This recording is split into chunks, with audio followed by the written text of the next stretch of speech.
아이를 키우다 보면 어떤 일이 생깁니까? 아이를 잃어버리는 일이 생기죠. 네, 저희도 아이를 키우면서 몇 번 아이들을 잃어버린 적이 있었는데 참 안타까워요, 그렇죠? 그리고 정신줄이 나가죠. 그래서 아무런 생각이 안 들고 아이를 찾아 헤맨 그런 경험들을 부모님들은 거의 다 해보셨을 것 같다고 생각합니다.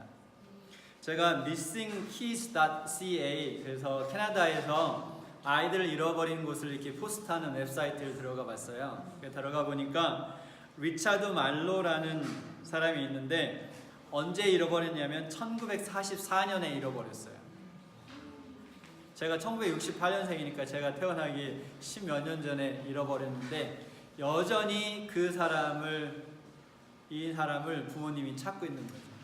그럼 부모는 80이 넘어서 90이 됐을 수도 있는데 거의 60년 넘게 잃어버린 아이를 찾고 있는 것을 볼 수 있었어요. 그래서 어떤 아이들은 영원히 돌아오지 못하죠. 그러나 부모로서 그 잃어버린 아이를 포기할 수는 없는 것 같습니다.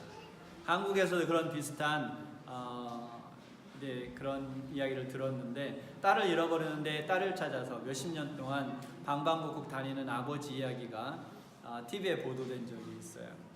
참 슬픈 일이죠, 그렇죠? 아이를 잃어버리고 만날 수 없는 것은 참 슬픈 일입니다. 그런데 더욱더 우리를 슬프게 하는 것은 뭐냐면 아이들을 영적으로 잃어버리는 것이죠. 영적으로 잃어버리면 영원히 보지 못하는 거예요. 물리적으로 잃어버렸을 경우에는 하늘에 가면 만날 수 있겠죠, 그렇죠? 그러나 우리가 아이들을 영적으로 잃어버린다면 그 아이들을 영원히, 정말로 영원히 볼 수 없는 것입니다. 그래서 사실 우리는 무엇에 더 집중해야 되냐면 우리 아이들을 영적으로 잃어버리지 않기 위해 것에 더 많은 집중을 해야 할 것입니다. 성경에도 아이를 잃어버린 이야기가 나오죠. 그렇죠? 이 아이를 잃어버린 부모님은 매년 6월절이 되면 6월절 행사를 위해서 예루살렘에 가곤 했습니다. 근데 그 아이가 12살이 되었을 때 이제 그 유대의 법 따라 그 아이를 데리고 예루살렘에 6월절을 지키기 위해 가죠. 6월절 절기를 잘 지킨 후에 돌아가던 길에 아이가 없다는 것을 발견하게 됩니다. 그리고 그 아이를 찾는데 며칠이 걸리죠? 네, 3일이 걸려서 그 아이를 찾았습니다. 이 아이의 부모님이 누구죠? 요셉과 마리아죠. 잃어버린 아이는 누구입니까? 예, 12살, 예수님이 12살짜리 소년이었습니다. 이름은 예수라고 했죠. 근데 이 잃어버린 소년을 어디서 찾았습니까? 성전에서 찾았습니다. 그런데 이 아이를 잃어버리는 이 일을 통해서 요셉과 마리아가 배워야 할 사실이 있었는데 그게 뭐였을까요? 후에 아이를 또 잃어버리면 어디로 가면 되나요? 네, 3일 동안 헤맬 이유가 없이 성전에 가면 되는 거였어요. 그쵸? 아이가 없어도 걱정할 필요가 있어요, 없어요? 여기 지금 마리아와 요셉은 더 이상 걱정할 이유가 없어요. 어디로 그냥 가면 돼요? 성전에. 요셉과 마리아가 왜 너를 찾아서 엄마 아빠가 걱정했잖니? 왜 그렇게 했니? 그러니까 어린 예수님이 뭐라 그랬어요? 내가 아버지의 일에 그러니까 다른 말로 하면 내가 성전에 있을 것을 알지 못하셨습니까? 그 말은 요셉과 마리아는 예수님이 안 보일 때 즉각적으로 머릿속에 사실은 무슨 생각이 들었어야 돼요? 성전에 있겠구나 하고 갔어야 된다는 거죠. 지금 예수님의 말은. 이해되셨나요? 네. 그래서 다음부터 요셉과 마리아가 예수님이 안 보이면 경찰에 전화할 필요도 없고, 그렇죠? 3일을 찾아 헤맬 이유도 없고 어디로 가면 돼요? 성전, 교회로 가면 됐습니다. 이 소년 예수는 바른 결정을 할 수 있도록 훈련을 받았어요. 그리고 올바른 일을 할 수 있도록 교육을 받았습니다. 그리고 올바른 곳에 가도록 교육을 받았어요. 그래서 부모 입장에서는 소년 예수를 잃어버렸지만 소년 예수 입장에서는 잃어버린 바가 된 것이 아니죠. 그렇죠? 근데 우리 이제 아이들이 자라다 보면 많은 결정들을 합니다. 저희들 아이들 키우다 보니까 한 4학년 정도 되면 이제 부모 생각과 상관없이 자기들 나름대로 뭔가를 결정하고 수행하는 것 같아요. 일을 진행하는 것 같아요. 근데 때로는 이제 부모님은 잘 모르죠. 저도 이제 학원 목회를 하면서 수많은 그 아이들을 보았는데 뭐 수만 명 봤을 것 같아요. 근데 이제 학생들이 문제가 있어서 부모님에게 전화를 하면 첫 번째 반응이 뭔지 아세요? 우리 아이는 안 그래요. 우리 아이는 안 그래요. 그러니까 대부분 저를 포함해서 부모들은 아이들을 잘 모르죠. 근데 그 아이들이 아이들 마음속에 무엇이 심어졌느냐에 따라서 그들이 터전이 좋으면 그들이 스스로 결정을 할 나이가 됐을 때 올바른 결정들을 하게 될 것이고, 그렇죠? 그러나 그 반대도 맞죠. 그들의 마음속에 좋지 못한 터전이 마련되어 있다면 그들의 마음밭에 그들 스스로 결정을 하게 됐을 때 그들이 올바르지 않은 결정을 하게 되지 않을까요? 그렇죠? 네. 근데 예수님이 성전에서 무엇을 하고 있었습니까? 그 당시에 유명한 학자들의 강의를 듣고 있었어요. 그리고 그들의 질문에 대답을 하고 또 예수님도 그들에게 질문을 했습니다. 그때 어떤 일이 벌어졌나요? 그 학자들의 눈이, 제 눈은 작아서 안 커지지만 그 학자들의 눈이 엄청 커졌죠. 어디서 이런 애가 나타난 거지? 그 당시 학자들이 예수님을 보고 탐냈어요. 야, 내가 저 아이를 가르치면 참 좋겠다. 그렇죠? 그것이 아이가 잘 되면 누구의 명성입니까? 네, 선생님의 명성이죠. 그런데 이 성전의 이야기를 기록하기 전에 누가는 무엇을 기록하냐면 누가복음 2장 40절에 한번 누가 찾아서 읽어주시겠어요? 누가복음 2장 40절.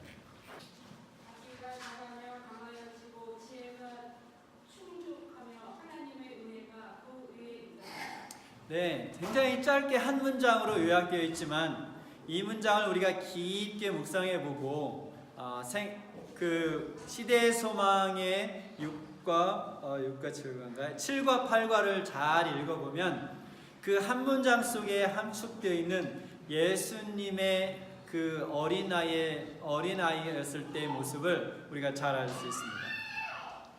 거기서 스트롱이라고 했는데 강화해졌다라고 하는 것은 전인적인 강함이에요.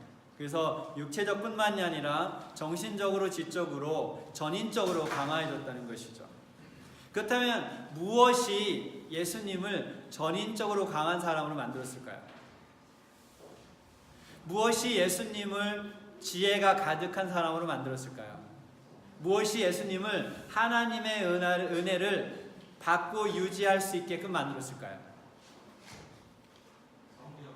성경이요. 예, 굉장히 답을 쉽게 찾아보자면 하나님의 아들이잖아요, 그렇죠? 그럼 뭐 하나님의 아들인데 뭐 당연하다고 생각할 수 있을 것 같습니다. 그런데 여전히 우리가 예수님의 삶을 어린 시절의 삶을 자세히 살펴보고 예수님께서 어떤 교육을 받았는지를 우리가 살펴보면 우리가 우리 아이들을 어떻게 교육시켜야 할지를 답을 찾아볼 수 있습니다. 그래서 저는 일주일 동안 누가복음 2장과 이제 시대의 소망 7장, 8장을 깊게 묵상을 했어요. 그래서 그 묵상한 내용을 제가 코테이션을 말씀드리지 않고 그냥 요약해서 말씀드려 보도록 하겠습니다. 예수님은 소년 시절 때부터 예수님과 긴밀한 관계를 형성해 나가는 걸 배웠어요. 아주 친밀한 관계를 형성해 나가는 것을 배웠습니다. 그리고 우리말로 뭐 성격이 완벽했어요. 좋은 말인가요? 성격이 완벽했다는 말이? 네. 그래서 친절하고 사랑스럽고 인내심도 많고 배려심도 많고 뭐 계속할 수 있겠죠, 그렇죠? 그래서 굉장히 좋은 성격을 소유하고 있었습니다. 그럼에도 불구하고 그는 그의 순수함과 존엄성을 지켰어요. 도덕적으로 깨끗하게 본인을 유지했다는 거죠. 예수님이 시험을 받았을까요? 나사렛에 살면서 네, 많은 시험을 받았지만 그 시험을 극복하고 이길 수 있는 도덕적인 정체성을 갖고 있었습니다. 또한 예수님께서는 노동을 하셨죠, 그렇죠? 목수의 아들로서 노동을 하시면서 이 건강한 육체를 유지하셨어요. 식스팩이 있었는지는 모르겠지만 건강한 육체를 유지하셨습니다. 그리고 또한 예수님은 부모님과 하나님께 순종하는 그런 어린 시절을 보냈습니다. 또한 예수님은 그 당시 학자들보다 더 똑똑했어요. 이것을 그 오늘날의 버전으로 말한다면 세계 유명한 대학의 교수들보다 예수님이 더 지적으로 똑똑했다는 거죠. 또한 그는 그 목수로서 굉장히 뛰어난 재능을 갖고 있었습니다. 그래서 오늘날로 한다면 예수님이 오늘날 사셨다면 예수님의 그 뭐라고 해야 되나요? 그 워크숍, 그 목수일을 하는 그곳이 아마 세계에서 가장 유명한 곳이 됐을 거예요. 그래서 유튜브로 예수님께서 작업하시는 거 올리면 뭐 1억 명이 보고 2억 명이 보고 아마 그랬을 거예요. 그만큼 본인의 그 하고 있는 재능에 뛰어났다는 거죠. 또는 예수님은 어렸을 때 이 사회적인 관계가 좋았습니다. 그래서 이 친구 관계가 원만했고 어른들과도 잘 지냈죠. 또한 예수님은 이거는 좀 굉장히 새로웠어요. 새로운 것을 시작하는 것을 두려워하지 않으셨어요. 그는 그 본인의 삶 속에 기대가 많았기 때문에 시도하는 것도 많았다고 합니다. 저 이런 말씀 별로 못 들어봤을 것 같아요.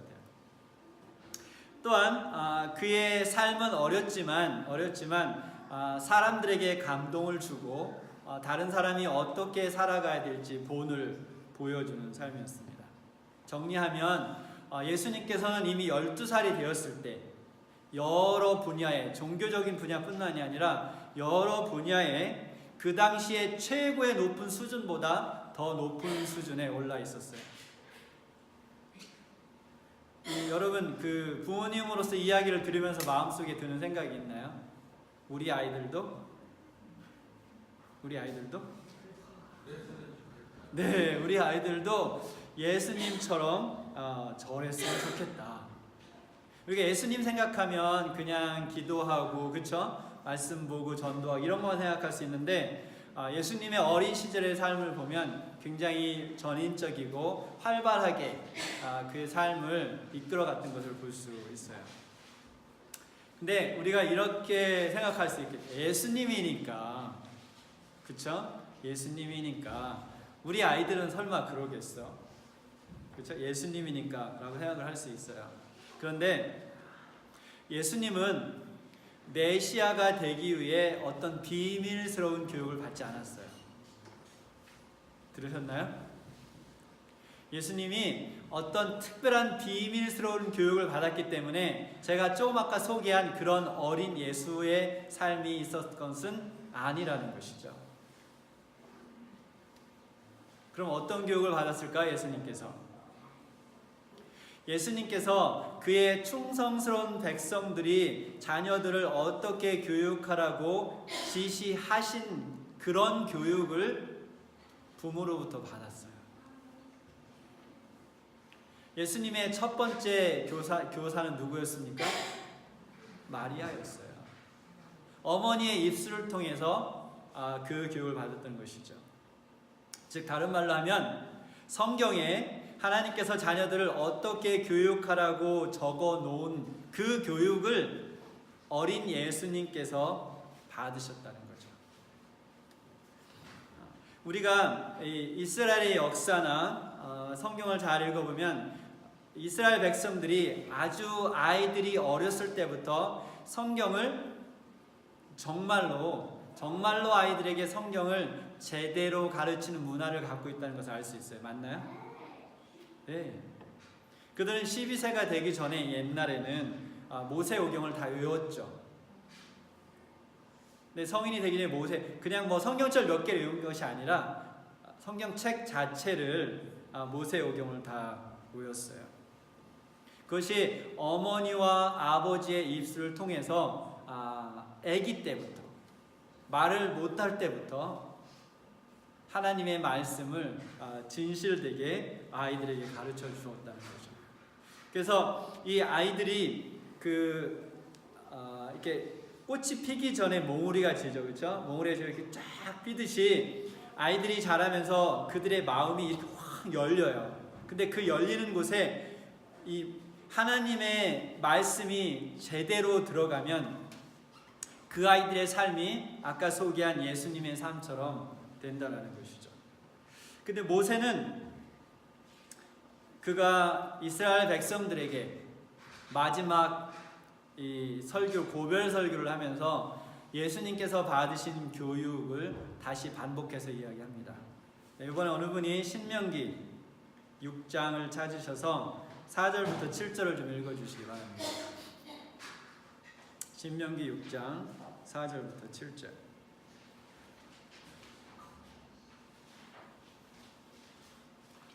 신명기 6장 4절부터 7절입니다.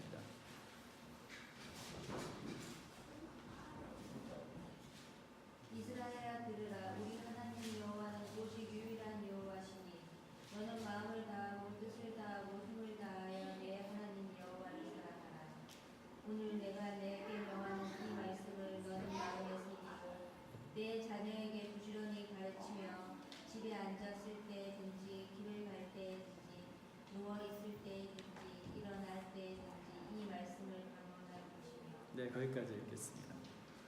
그렇죠? 모세가 예수님이 받았던 그 교육을 반복해서 이야기하고 있어요. 하나님의 율법, 하나님의 말씀을 너희 마음속에 새기고, 그렇죠?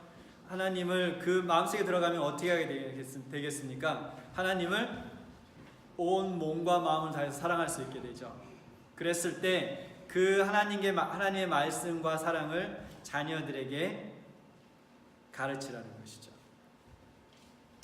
예수님 당시에는 그렇다면 예수님 당시에는 랍비들이 이런 일을 안 했나요? 했죠. 여전히 그들은 예수님 당시에도 하나님의 이런 어린아이들이 이런 하나님의 말씀의 교육을 받지 못하는 그런 상태에 있는 아이들은 하나님께 저주를 받았다고 생각했었어요. 그만큼 하나님의 말씀을 가르치는 것에 집중했다는 것이죠. 어떤 시대에도? 예수님의 시대에도. 그러나 문제는 그들의 가르침은 너무나 공적이었어요. 이 살아있는 말씀이 아니라 딱딱하게 굳어버린 돌 같은 교육이었다는 거죠. 그리고 하나님의 말씀에 근거한 것이 아니라 무엇에? 그들의 전통에 근거한 교육을 시켰어요. 그래서 하나님의 말씀이 들어가면 몸과 마음과 영혼이 확장되고 그들이 지적으로 발달되고 영적으로 센시티브해져야 되는데 이런 잘못된 영적 교육을 받은 예수님 당시 아이들은 마음이 오히려 좁아지고 딱딱해지고 둔해졌어요. 그렇다면 이 마지막 시대를 살아가고 있는 우리가 해야 될 질문이 있습니다. 우리는 교회로서 아니면 부모로서 우리 자녀들에게 예수님이 받았던 그런 영적인 교육을 시키고 있습니까? 아니면 예수님 당시의 랍비들이 그 당시 어린 아이들에게 가르쳤던 그런 영적인 교육을 시키고 있습니까? 오늘 우리가 그 예수님의 하나님의 말씀 그렇다면 하나님의 말씀대로 성경에 기록된 교육을 받으면 아이들에게 어떤 일이 벌어질까요? 정리하면 그 아이들의 품성이 예수님의 품성을 닮아갈 것입니다. 그리고 그들은 바른 도덕적인 도덕심을 갖게 될 거예요.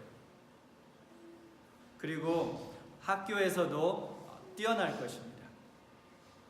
그리고 사람들과 하나님에게 사랑받는 아이가 될 것입니다. 즉 우리가 하나님의 말씀을 성경에 기록된 대로 제대로 가르친다면 그 아이들이 모든 부모들이 원하는 그런 아이로 성장한다라는 것이죠. 제가 그 재미있는 비디오 클립을 하나 좀 보여드릴게요.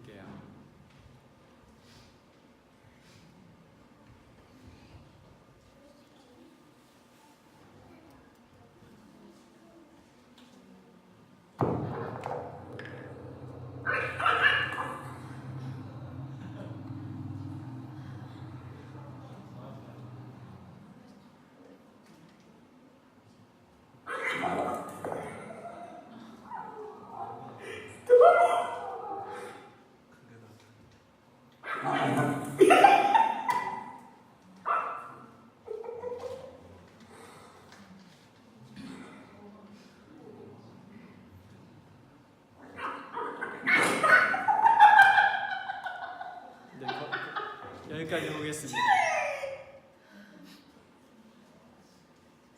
어떻게 저런 일이 벌어질까요?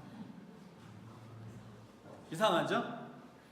제가 저걸 보면서 제가 소설을 써봤습니다. 저 강아지 엄마가 저 강아지를 낳고 이쁘게 키우고 있는데 그 강아지 주인이 사자 새끼 3마리를 데려왔어요. 그래서 그 사자 새끼 3마리를 누가 키웠어요? 그 강아지가 저 강아지 엄마가 키운 거예요. 그러면 그 강아지 엄마에게 제일 사랑받는 아이는 누구일까요?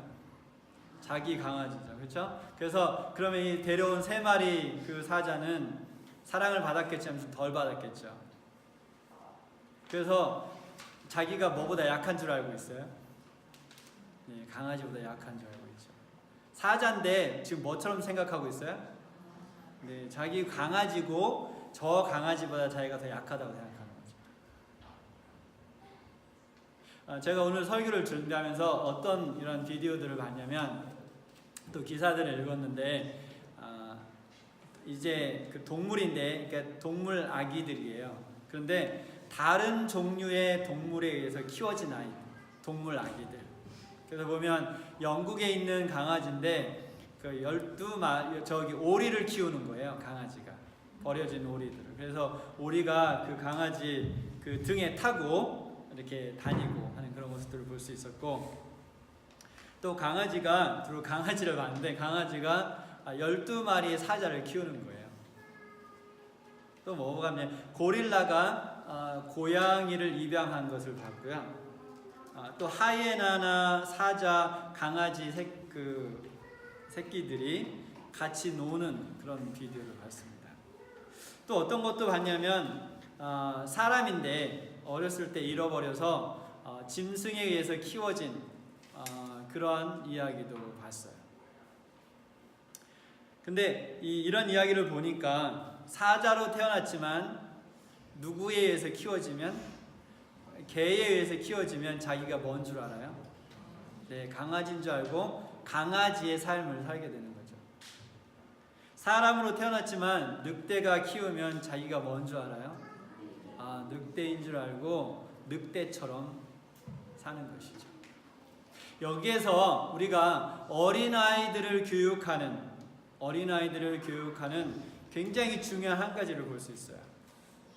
아이들은 뭐가 되냐면 부모가 그 아이들에게 무엇을 주는가에 따라서 그 아이들이 어떤 아이가 되는가가 결정된다는 것이죠. 우리는 우리 아이들에게 무엇을 주고 있습니까? 우리의 자녀들이 하늘 시민이 되도록 키우고 있나요? 아니면 이 험난한 세상에서 잘 살아갈 수 있도록 아이를 준비시키고 있나요? 세상적으로 잘 살 수 있도록. 아니면 먹고 사는 게 너무 바빠서 아이가 크는데 별로 신경 쓸 시간이 없으신가요? 그런데 사실 모든 부모들은 어떤 생각을 하고 있습니까? 우리 아이들이 커서 잘 되고 행복하길 바라죠. 그리고 모든 이 크리스찬 부모들은 자기의 자녀들을 영적으로 건강하게 키우길 원합니다. 맞습니까? 그런데 문제는 어떻게 아이들 그렇게 영적으로 키울 수 있는가가 문제겠죠. 여러분 아시나요? 혼동스러워 하신 적은 없나요? 저는 있었습니다. 한 4년 전에 이제 우리 아이들이 청소년기에 들어가면서 굉장히 혼돈스러워지기 시작했어요. 그래서 우리 아이들 영적으로 어떻게 키워야 될지 마음이 무거워지기 시작했습니다. 우리 아이들이 있어서 좀 미안하긴 한데 그래서 자세한 이야기는 안 할게요. 마음이 굉장히 무거워졌어요. 그런데 더 마음이 무거웠던 것은 뭐냐면 이제 교인들의 자녀들도 이제 청소년기에 있는 아이들이 있을 거 아니에요? 그 부모님들이 누굴 찾아오겠어요? 누굴 찾아오겠어요? 네, 저를 찾아와서 이 아이들을 어떻게 교육시킬지 저한테 물어보는데 제가 뭐라고 했을까요? 그래요? 제가 전문가입니다. 앉으세요. 그리고 잘 들어보세요. 이렇게 했을까요? 그냥 같이 울었어요. 죄송합니다. 제가 지금 답이 없습니다. 저도 모르겠어요. 그래서 같이 기도하고 같이 답을 찾아보려고 했지만 힘들었어요. 그래서 같이 오랫동안 기도하고 그런 어려운 시간들을 보낼 때 하나님께서 빛을 비춰주시기 시작했습니다. 그러면서 하나님 어떻게 아이들을 교육해야 될지 길을 보여주시기 시작했어요. 그런데 그 길은 10대라기보다는 어린 아이들이 훨씬 더 어렸을 때부터 아이들을 어떻게 교육해야 하는지를 보여주셨어요. 이 말은 10대들에게 맞지 않는 방법이 아니라 10대가 되면 이미 청소년 시기가 되면 자기들의 의지들이 있기 때문에 부모들이 아무리 좋은 것을 주려고 하더라도 자기들이 원치 않으면 안 받죠.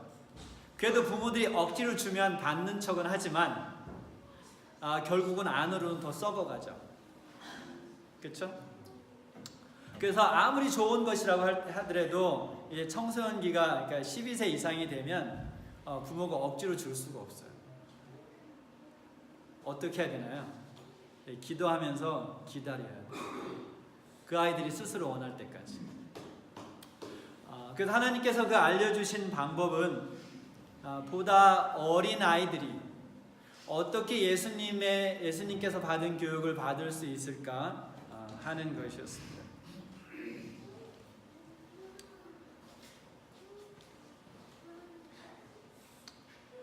그래서 제가 이것을 넷째 주에 9월 넷째 주에 세미나를 좀 하려고 그래요.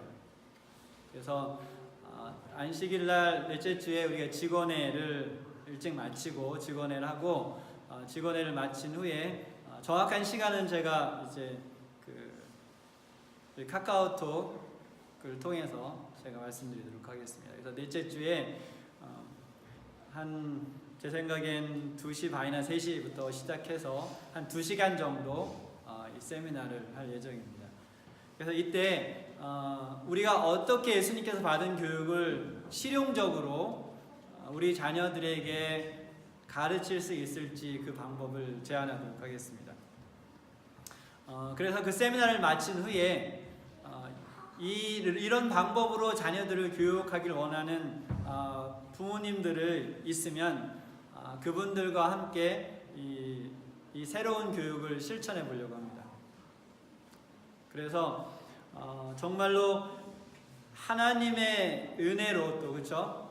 성령의 인도하심을 통해서 예수님께서 받은 교육을 우리가 우리 자녀들에게 시킬 수 있다면 우리의 자녀들이 영적으로 건강하고 도덕적으로 건강하고 지적으로 뛰어난 그런 아이들로 변할 수 있을 것입니다. 아이들이 어리면 어릴수록 더 효과적으로 이 교육의 효과를 볼 수 있을 거라고 생각합니다. 한 어린이 교육자가 이야기를 했어요. 이름은 생각이 안 나는데 세상을 변화시키길 원한다면 어린이들에게 투자해라. 그러면 한 세대 만에 세상이 바뀔 것이다. 그렇게 생각하나요? 네. 여러분, 교회가 건강해지길 원하십니까? 그렇다면 우리는 어린 아이들에게 투자해야 돼요. 그러면 그 아이들이 자라나서 성인이 되면 그 교회는 세상이 감당할 수 없는 건강한 복음을 온 세상에 전파하는 그런 교회로 변할 것입니다. 그래서 아직 아이가 어리거나 또 나중에 이제 아이를 가졌을 때 아이들을 어떻게 교육할지 관심이 있으신 분들은 미리 계획을 잘 세우셔서 이 세미나에 참석해 주시면 많은 유익을 얻을 수 있을 거라고 생각합니다. 예수님이 사셨던 그 도시 이름이 뭔가요? 네, 나사렛이었죠. 그 나사렛이 교육 도시였나요? 예수님이 시골 생활하셨나요? 예수님이 산속에 사셨어요? 어디 사셨어요? 예, 그 나사렛은 악하기로 이름난 곳이었어요. 그 당시에. 그래서 나다나엘이 뭐라고 그럽니까? 나사렛에도 뭐 좋은 것이 나올 수 있냐? 그 정도로. 오늘날에 비하면 어느 도시라고 할 수 있을까요? 모르겠네요. 어느 도시가 가장 사악한지. 사악하기로 유명한, 악하기로 유명한, 죄가 범람하는 그런 도시에서 자랐어요. 그렇죠? 예수님이 시험을 받았을까요? 시험을 받았죠. 그런 시험을 받는 그러한 사악한 도시 속에 살아가면서 예수님께서는 제가 앞에 말씀드렸던 것 같은 그런 도덕적인 정결성을 유지하고 영적으로 본인을 지켜나가고 하나님께서 그분에게 주신 그 사명을 이루기 위해 준비될 수 있었습니다. 우리가 사는 세상이 악한가요, 지금? 괜찮나요? 살만한가요? 악하죠.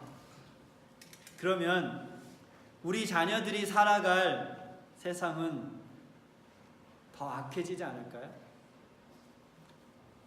그런데 이 악한 세상에서 우리 아이들을 어떻게 지킬 것인가? 한 가지밖에 없죠. 뭔가요? 하나님의 말씀이죠. 예수 그리스도께서는 우리가 어떻게 살아가야 될지 그 길을 보여주기 위해 이 땅에 오셨습니다. 그리고 그분이 그 길 자체였어요.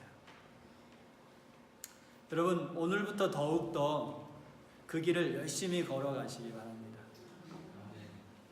그리고 이미 여러분의 자녀들이 다 컸다면 우리 교회 아이들의 손을 잡고, 또 아직 여러분의 자녀들이 다 크지 않았다면 여러분의 자녀들의 손을 잡고 길이신 그 예수님을 따라가시는 삶을 사시기를 간절히 바라면서 말씀을 마치겠습니다.